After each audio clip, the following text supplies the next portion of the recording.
If you like this episode, please subscribe, share with others, rate and review so we can continue to bring you great programming. This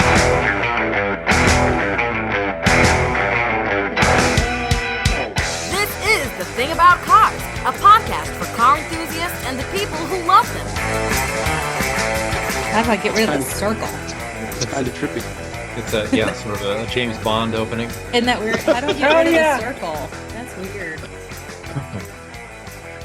Maybe we won't do that. All right, we'll just get back to Dawn. We need to get Dawn a gun.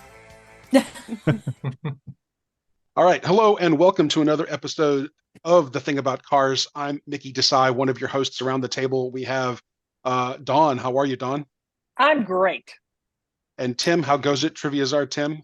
Fantastically.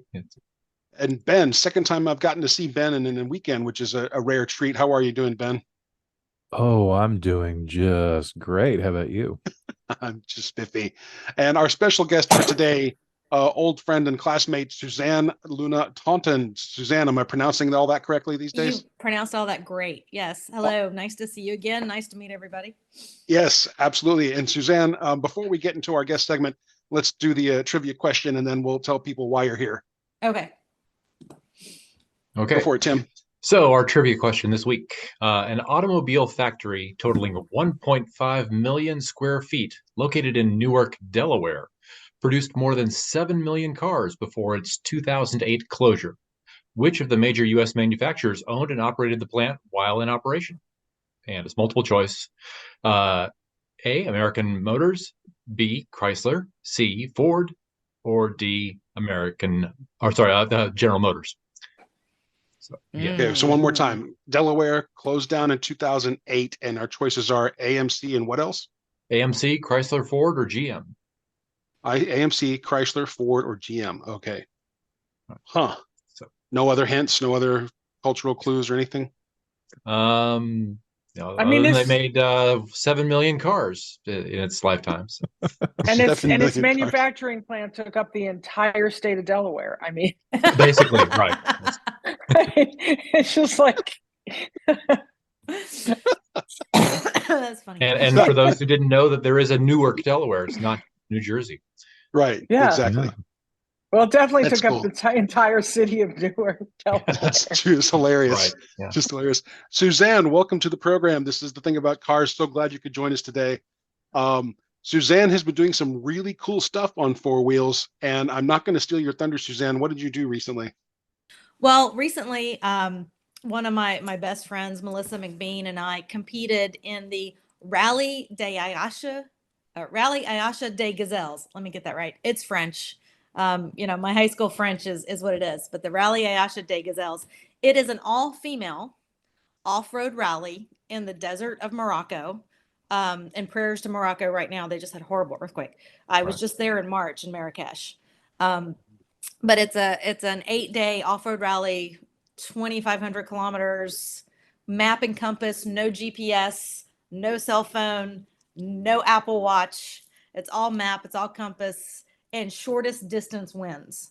So That's crazy. It's all navigation and all female and very French, which was great because there was a beer tent at the bivouac, which was nice. But it was not wine or champagne. That's there not was French. wine. There was definitely wine and beer.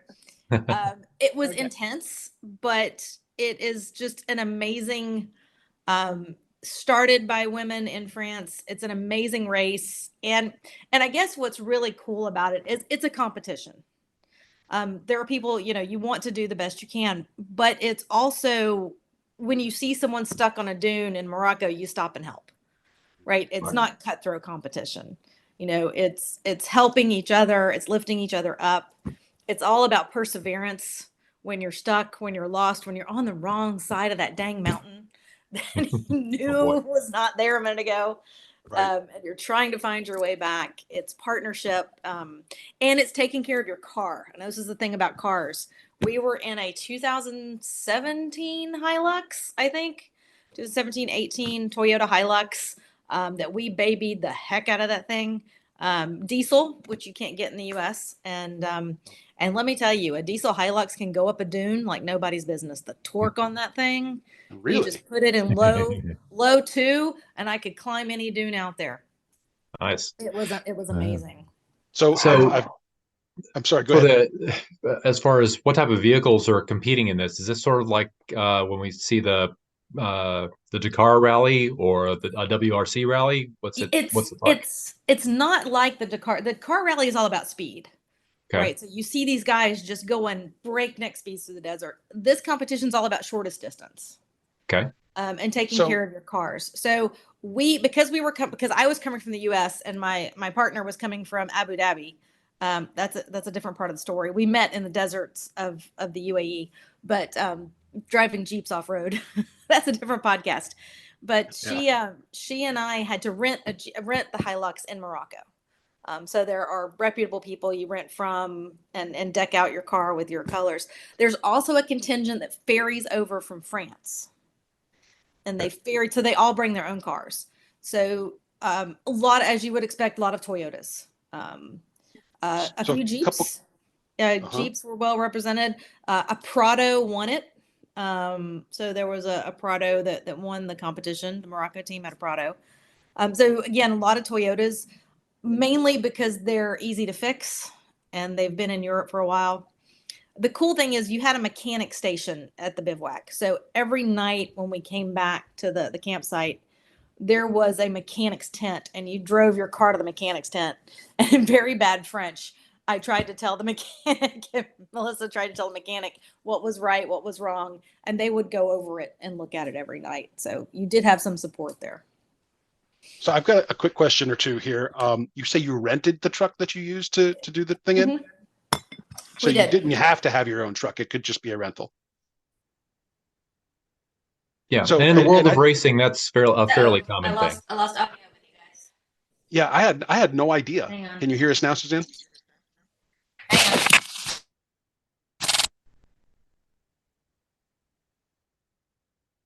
Editing time. Okay. It's 10:06. So I mean, you say it's a fairly common practice, but this is news to me. I thought racing crews had to have their own gear. Looks like we lost her. She's locked up. Let's try again.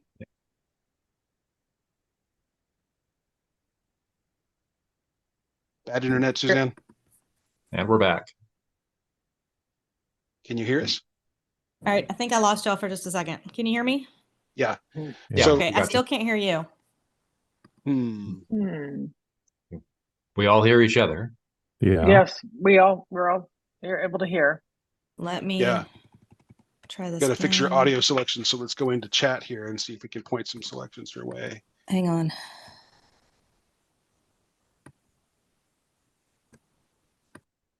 Maybe your speakers didn't move to Bluetooth.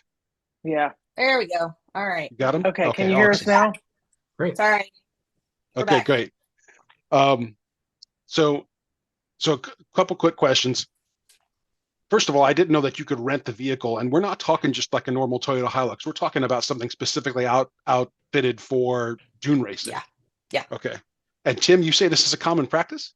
Oh yeah. I mean, in the world of amateur racing, it's very common to have race car prep shops. From production sedans that are raced to vehicles that are made just for racing, like formula cars, sports racers, and even in the world of professional racing, there's a lot of arrive and drive programs, as they say, where people mostly write a check and go drive a race car and go home.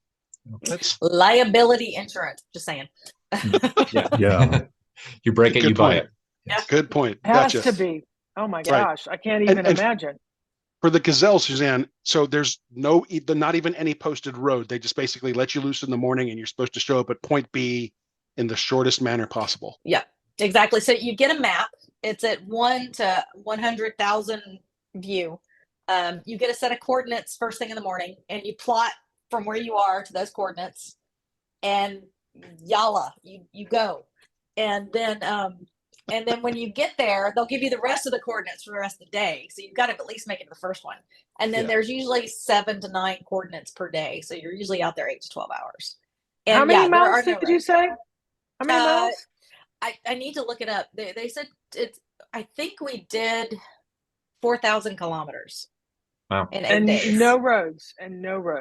Well, now there are roads out there, right? So there was one time where we literally figured out we were on the wrong side of the mountain, and we knew to get back to the other right side of the mountain was going to take us way too long because it took us forever to get where we were. And there was this little road in front of us, and so we dodged out to the road, zipped up the highway, got back in the desert, and made our flag. So there were roads. Right. Technically, you weren't really supposed to go on them, but there was no rule against it. So if you got lost, you hopped on a road. I was going to say, but wouldn't it make sense to just be on a road? But where we were yeah. in the desert, you couldn't get to where we needed to be with it. Right. And it's about Okay. covering the shortest distance, Yeah. not the quickest travel time. Yeah, So, it was shortest yeah. distance. Okay, yeah, shortest distance. I'm getting that in my head now. Yeah. But drawing a straight And- line through the desert, I imagine that's much harder than it appears. But It is.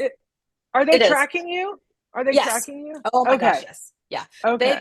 We had this huge system of where they could call you. You could call them if there was emergency. You had 3 different buttons for mechanical versus medical, right? So there was very safety conscious. But the thing that surprised me most about Morocco is it's not all sandy desert. We drove over some of the nastiest rocks I've ever seen, and it looked like a moonscape, right? It looked like we were on Mars. You could have filmed The Martian on where we were looking at.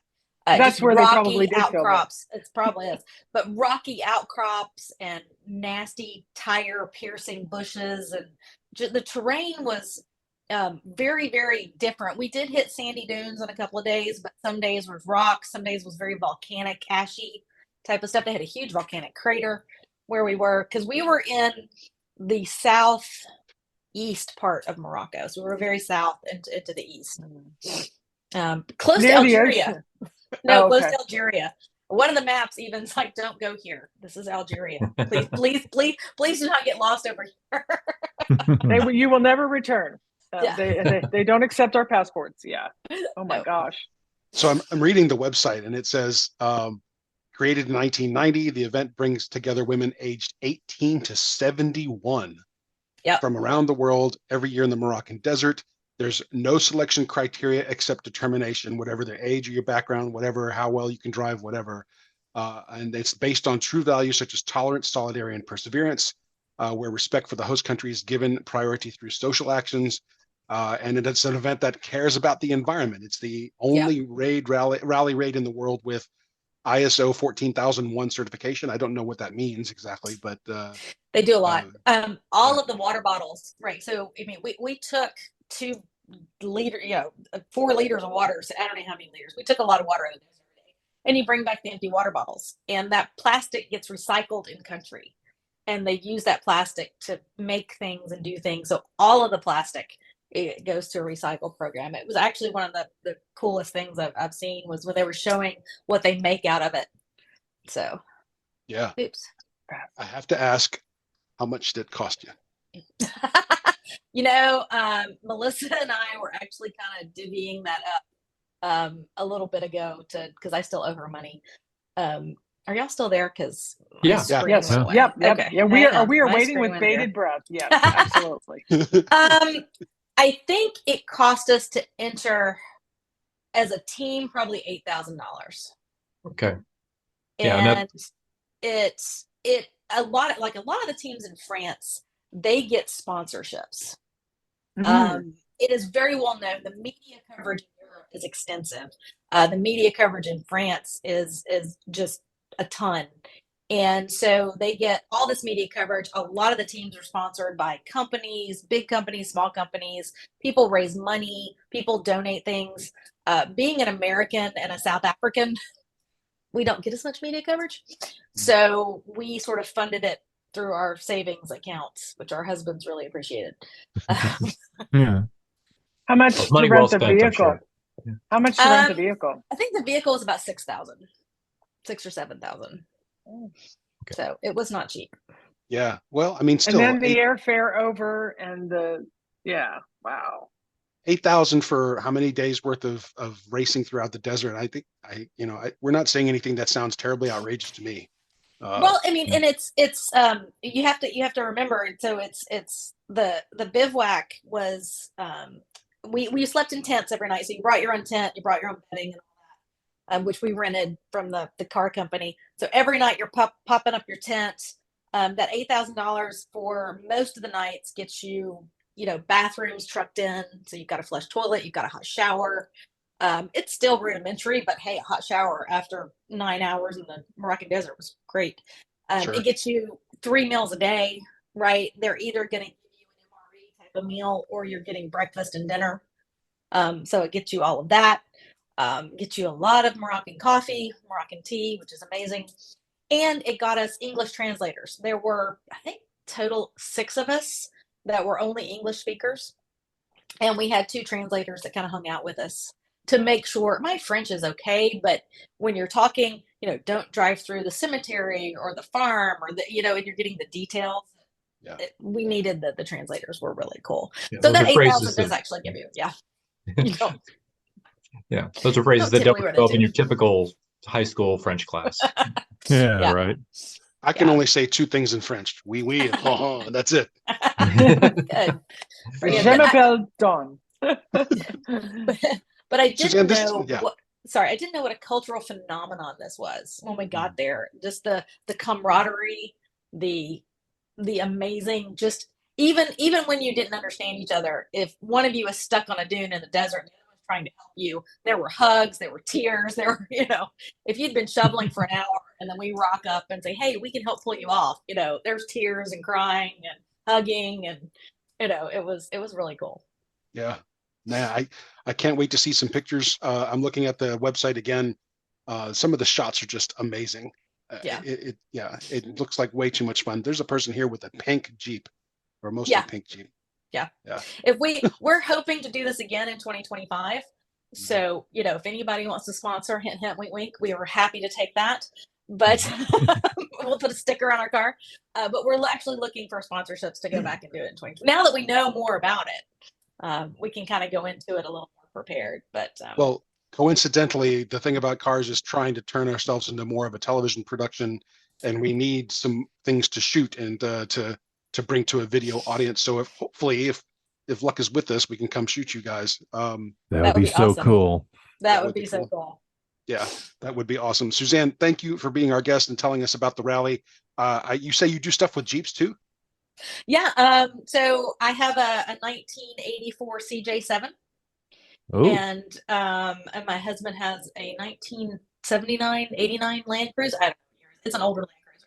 Yeah. And we typically will, drive up to North Carolina, Tennessee, places where we can go rock crawling and off-roading and things like that. So definitely. Well, nice. Speaking out of turn probably here, I would welcome you to come back and join us on mic with this podcast anytime. Please be a regular part of this panel if you'd like to be. I would love to, because then we can get into my trips to Botswana and all the cool stuff we do in Land Cruisers over there. That would be cool. So the thing about cars, for any listener who hasn't already picked up on this, we are a very diverse cast of people who just like to get together once a week to geek out about the world of cars and driving. As far as I know, we're the only podcast, the only automotive podcast that has had women on mic with us since day one. And we've been doing this for a little over 6 years now. I can think of a handful of circumstances where it was just guys on mic, and usually because the women were off doing something way more exciting than the rest of us. So, but that's one of our pride points, for me at least, is to be able to say that to folks, is that we are diverse and we want to make sure that everybody has as much fun as they could possibly have with cars. So again, Suzanne, if you'd care to join us again, please do be a regular. I can add you to the channel so you can be aware of our scheduling. I would love to be a regular participant. Awesome. Because I think you're right. What I saw women who'd never driven in the desert before get behind the wheel of a car and just haul it up a dune, no fear. Maybe that was bad, but they drove well.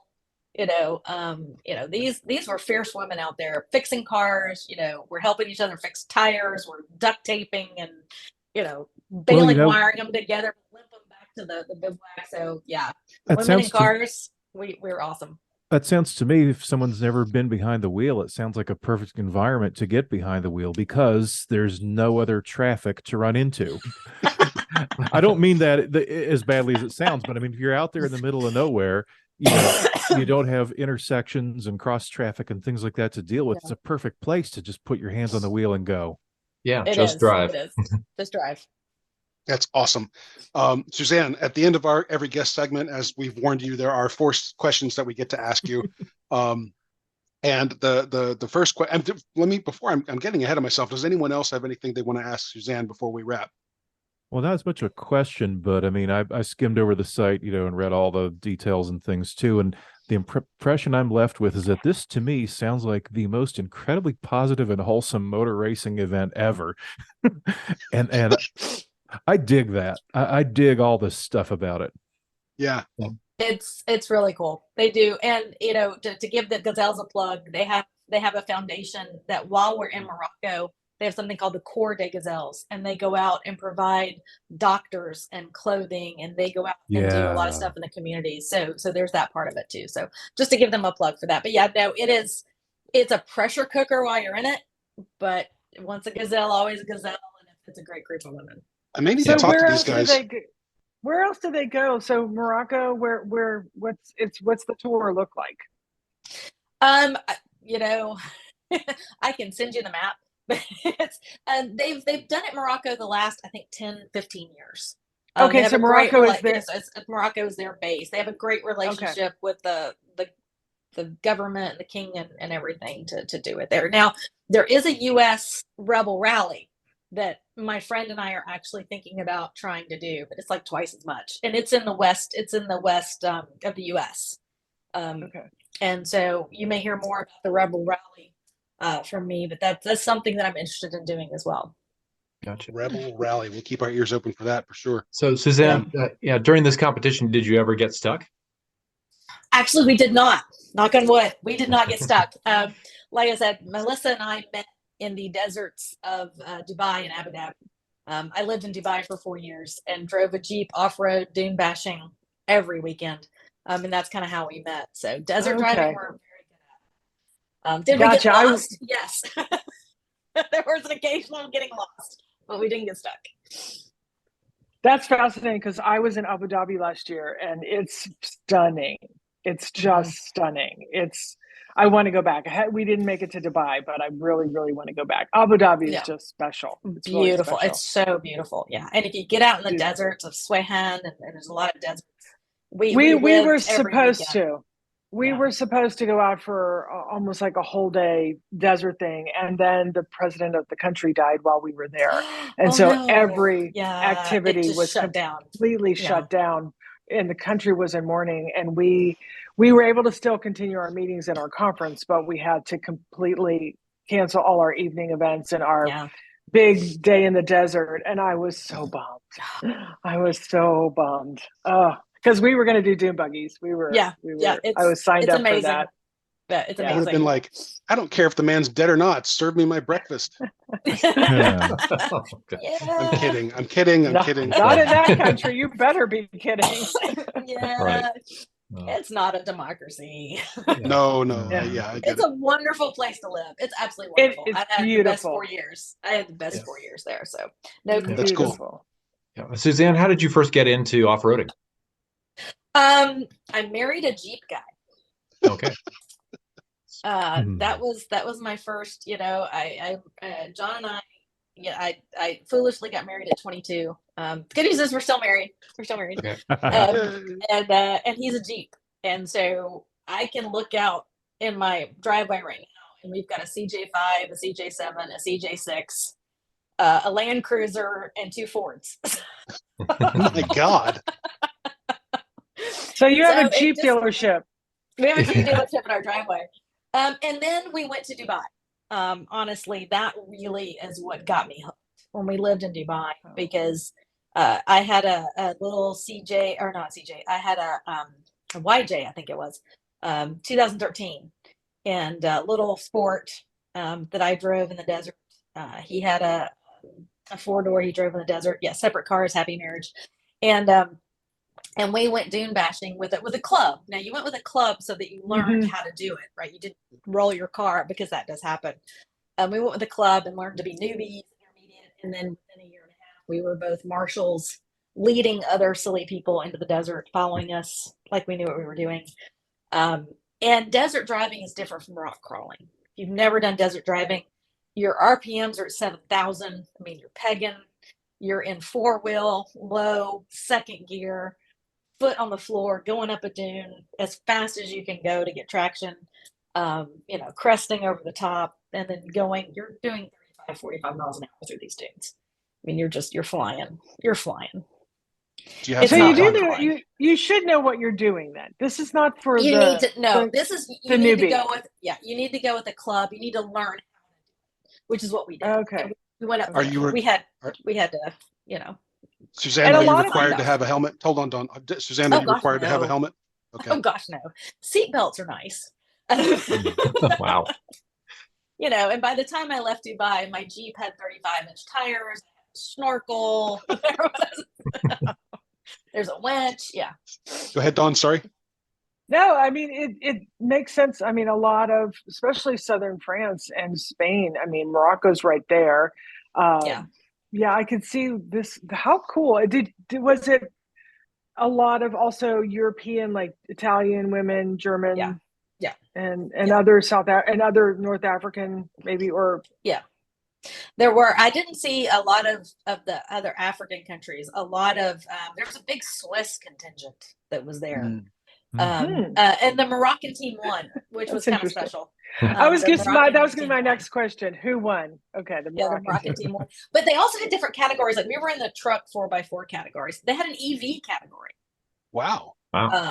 And they had a side-by-side category. So I don't know, the rules were different for those, obviously, but they had different categories and different types of cars. So the side-by-sides look fun. Those are just big overgrown dune buggies. Those look fun.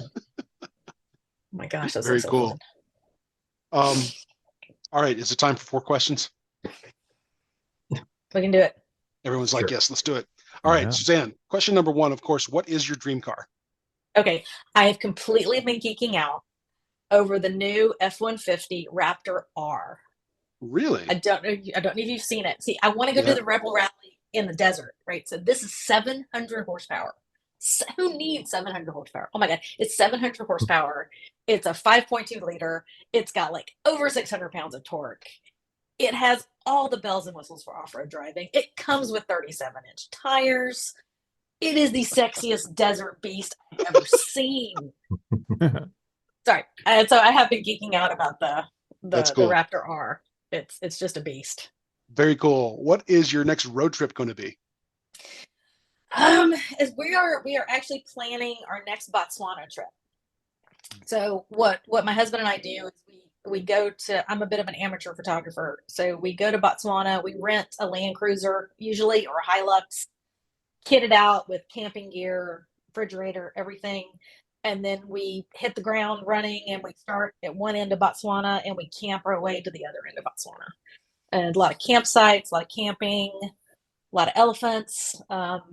So that's our usual work. We just did one in June. So that's cool.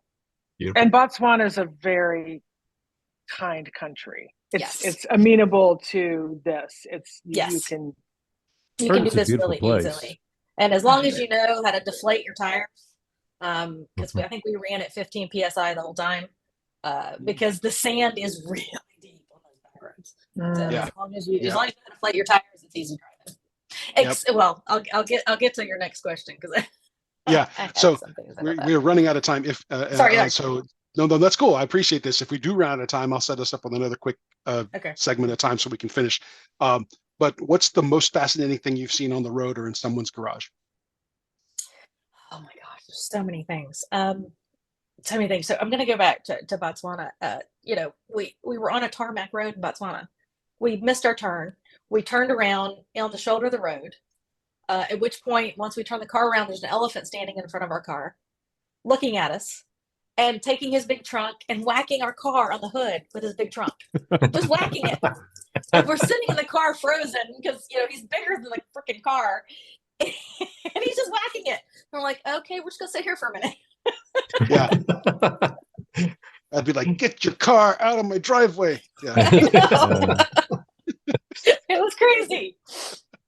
Awesome. I That think is it wanted to fantastic. play with you. It said, let's play. Right. Yeah. Right. All right. The fourth question is always something random, silly, sometimes stupid, but I think we're going to pick just totally. I should roll a die for these questions or something. But your question, Suzanne, is what is the best type of cheese? Oh, see, that one's difficult.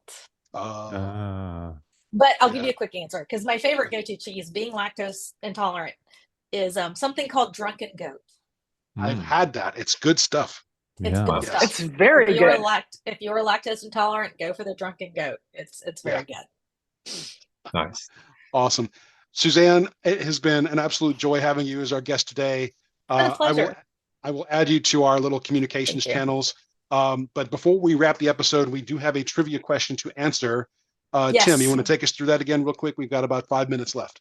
Okay, sure. We'll take it from the top again, just to refresh everyone's memory. So the question is, an automobile factory totaling 1.5 million square feet located in Newark, Delaware, produced more than 7 million cars before its 2008 closure. Which of the major U.S. manufacturers owned and operated the plant while in operation? Was it A, American Motors, B, Chrysler, C, Ford, or D, General Motors? Who wants to dive in first? I'll dive in. Here's my logic. I think it's Ford because it seemed like Ford up until that time had a lot of plants around the country. And it seems like Delaware could be a place where it also sent a lot of cars and manufacturing over to Europe. So I'm going to say Ford. Okay. Mickey? I'm going to say AMC for no good reason at all. For some reason, my brain I don't have any logic. I just AMC. Okay. Ben? Partly wild ass guess, partly just kind of my gut. Gonna go with Chrysler, and if it closed in 2008, it could not have been AMC. Good logic. So I've already lost that. Yes. Yeah, all right. And Suzanne? I'll finish it out and say General Motors. Okay. It was the last one left. Nobody's chosen. And I don't, it might have been Ford because they were closing a lot of plants about that time, but I just didn't think they had anything up there. So I'll just say General Motors. Yep. And actually it is Chrysler. Ooh. Yeah. Ben. So good job, Ben. Thanks. So for his winning answer this time, Ben gets absolutely nothing. So, oh man, Spend it wisely. yay, Ben! Yeah. So thanks everybody for being on this episode, and thanks to our listeners as always for listening to us. If you have questions or suggestions about the show, find us at thethingaboutcars.com. In the meantime, stay safe out there, and we'll see you with another episode in about a week. Take care, everybody. See ya. Bye. Bye. Thank you for listening. This has been The Thing About Cars. We'll see you on the road.